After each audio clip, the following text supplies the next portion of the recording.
Hey guys, before we move on to creating reservations, I would like to discuss taxes once again. So I told you that by default, taxes are included in the price in KWHotel free, but you can also create a tax that will be added on top of the room rate. So I'll show you where to set it up. So first of all, we go to Tools, Configuration,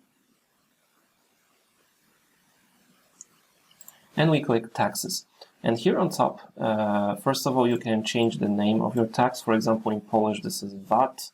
You can change it to tax, for example. And then you have the default taxes. So it's in Poland, it's like that, but I can change it to 0.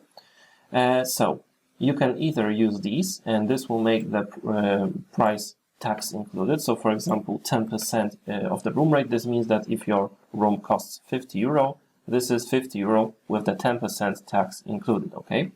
But what if you want to have €50 for the room rate and also add 10% tax on top of it?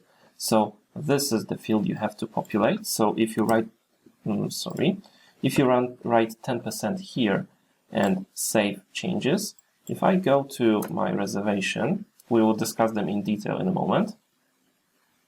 If I am in my reservation screen, let's just write any rate. And here is the option of adding extra tax. If I click it, as you can see, it has added additional 10%, which is €10 in this case. And where would it be seen? If you would be issuing documents, it would be populated. Okay, just write someone here. Mariusz, final invoice. And let me just show you how it works. And as you can see, 100 net value and 110 gross value. Tax is 10%. In the free version, as you can see, you can issue invoices, but the problem with them, or the limitation, is that every invoice will have the same numeration, which is not really, which is not approved by the fiscal tax offices. Okay. So basically, you cannot use invoices in KWHotel free, but you can at least test them out. And if you move on to the standard or pro version, voila, you can use them to their full advantage. Okay, so that's all about the taxes, and I'll see you there in the next video.